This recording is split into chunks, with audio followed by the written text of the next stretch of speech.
How do you do? It's me, Stefan Burchard, the Desert Bowtie Realtor, with your latest episode of Networking Nuggets. Today, I have my friend and colleague, Shauna Perry. Shauna is desert health coach, and she's out here in the desert, and she has agreed to be my next interviewee. So, Shauna, welcome to the podcast. Would you like to introduce yourself and say a little bit about what desert health coach is? Sure, absolutely. Thanks so much for having me. Desert health coach. My name is Shauna Perry. I've been a health coach in the desert for 10 years. Celebrating that this month. I'm very excited. Desert health coach, creates space for people that want to move forward in their health. So we are working with people who are ready to move, and from all walks of life, from all generations, wherever you are and wherever you want to go, we can help you with that mentally, physically, some cases financially. Wow. Yeah. Wow. So it's a little bit more. Well, if you have your health, then you're probably the next step is working on your mental health. If you're working on your mental health, then your finances are probably going to do well. Wow. That's cool. Awesome. Okay, so this is our networking nuggets. Those of you that have never been here, we talk about networking, and we talk about networking venues and education and materials, and we hopefully exchange funny stories. But Shauna, let's talk about venues. So what venues do you consider essential with networking? And is there anything that people don't think of as a venue for networking? Absolutely. In my field, of course, I'm going to bring some different things to it. We were talking about health versus business. While business networking is incredibly important to me because I'm an entrepreneur as well. I network in BNI. I network in mixers or other places where people gather. Chamber is another important part of my life. And, the idea is, right, to get our word out. Looking for people, building trust. But I also utilize health fairs or other types of events like that to not only just meet the general public, but I want to see who else is there. I want to look at other medical or health related fields so that I can see if that we can have some, if we can synchronize our work, if we can become a good referral source for one another. Smart, very smart. It's kind of like what I do when I go to networking events. I'm not just looking for somebody who's going to give me business. I want to look for people who can help my clients. Right. So that I think is important. And, what goes around comes around eventually. Well, agreed. And if I've put out the time, effort, and cost to go into a health fair or something of that nature, and so has the other person, then we're already starting at at the right location for one another. We're both interested in networking with other people. And health. Cool. Most primarily health, because you're right. It is the opportunity to find a second level or a different level for my clients. Perfect. Can you think of any materials of preparation before you go networking or one of these health fairs? My number one tool of trade is my phone. Oh, and ensuring that collecting information, when you're meeting people, how many times have you taken their card? You kind of know what they do, but you don't really remember what they look like or whatever. So the first tool for me in all networking is taking my phone and taking a picture of the person that I'm talking to, as well as a picture of their card with maybe a few little notes back to me. So that's my number one. I want to make sure that I'm there with that. The other preparation is information about myself. And just making myself aware of the people that I'm with. I love to meet people. I know that we can work. People may not be able to refer people to me, but if I'm in a position to refer to them, it's a big win. I love what you do with the phone. I have never heard that before. I take pictures of business cards, but I have a program that actually sucks the information off of it. Right.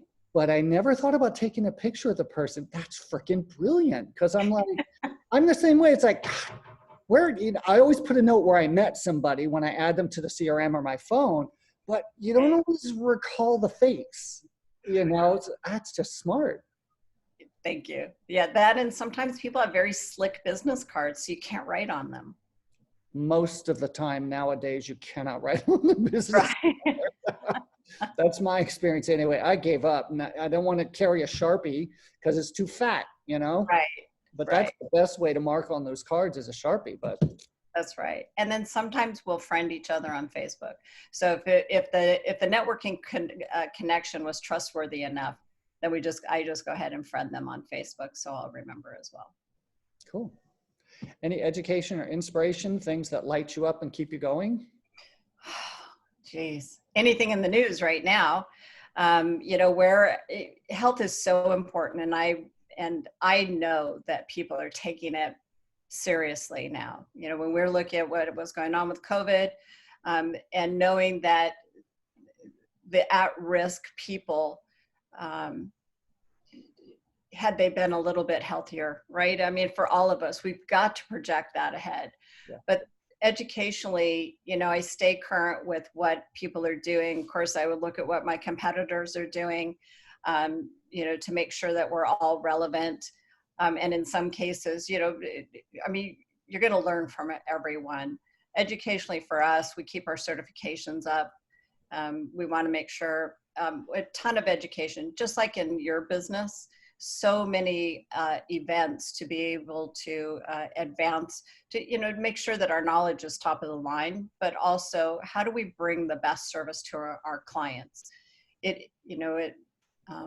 Anybody who loves what they do, they're not really worried about the bottom line because it's going to come. But how do you make the experience for your client better and better? Because like you and me, all of our people are completely different.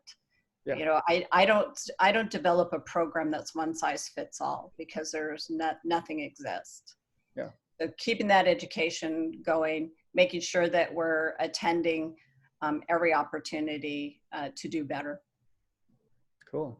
So do you find that the education and certifications that are necessary for your type of business, do they assist you when you're networking? How does that build on what you present and what you...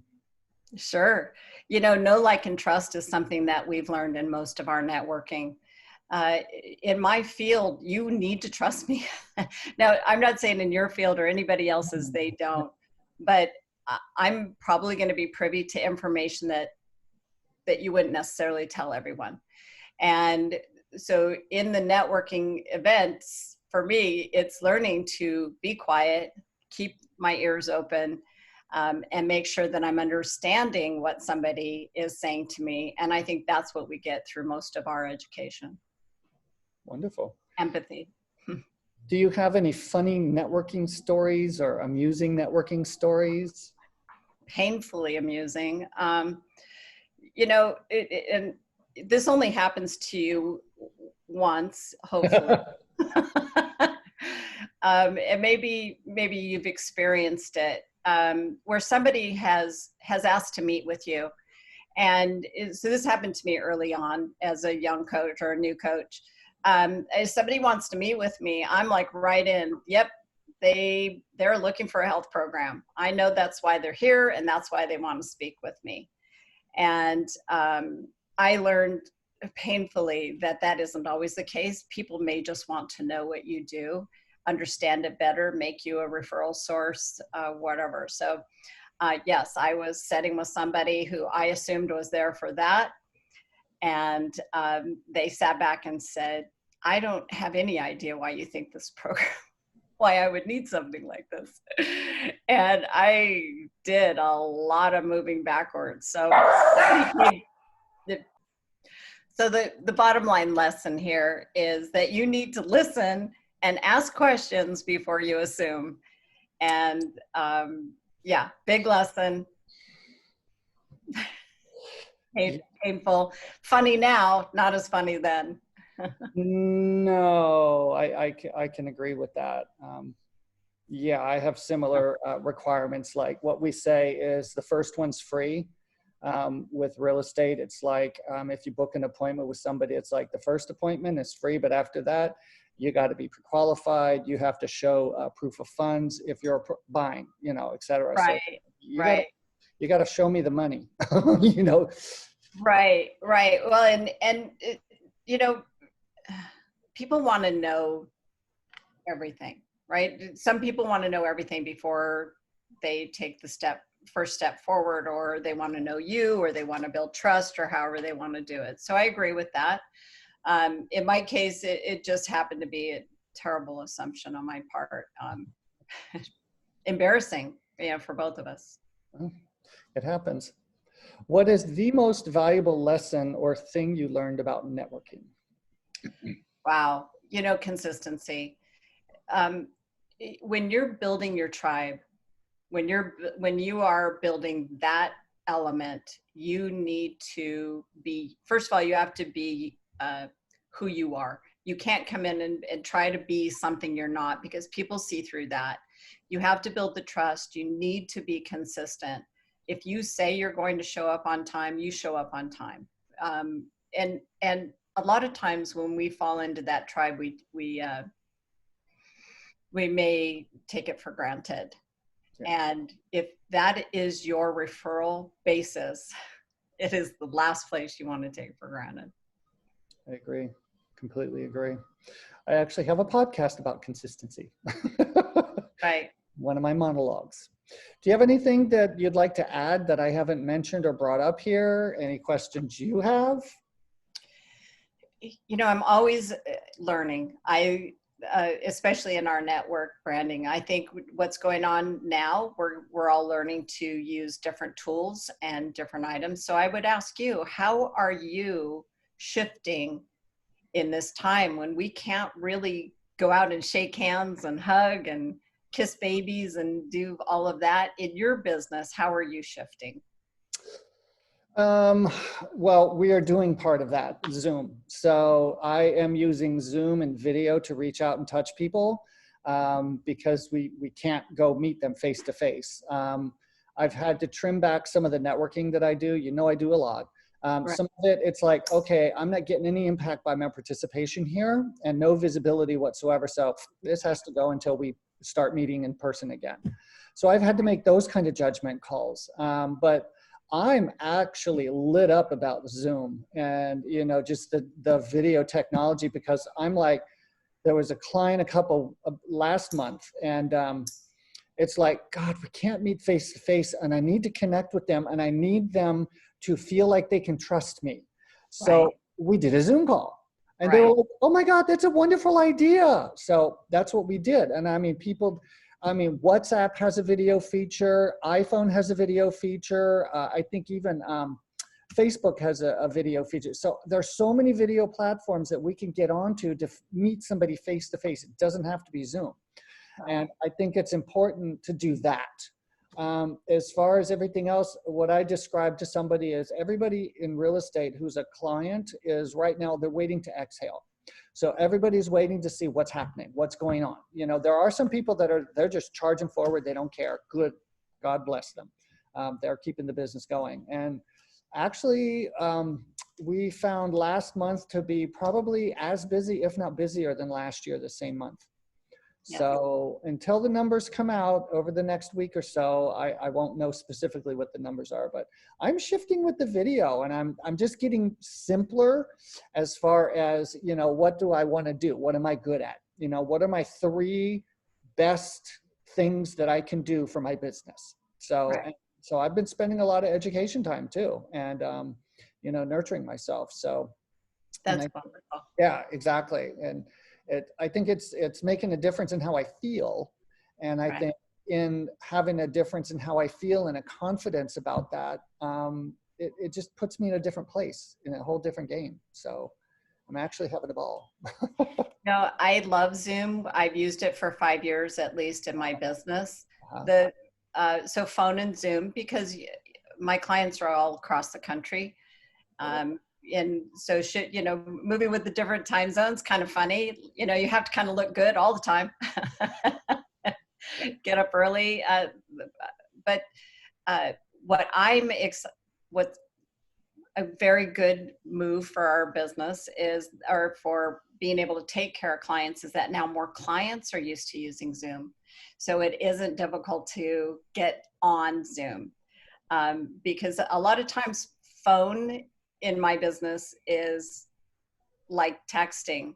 You can say fine, but I need to see your fine to know, right? So fine, fine, and fine.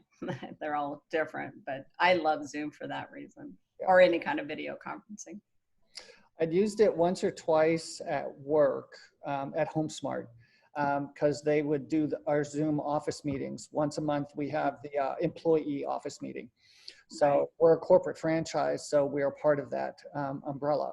So we would, call in for 90 minutes once a month for that. And that's kind of how I was getting the exposure with Zoom. But over the last 2 months, oh my God, it's just blown my socks off. And then I discovered doing this, networking nuggets via Zoom because it records it. Yay, how wonderful.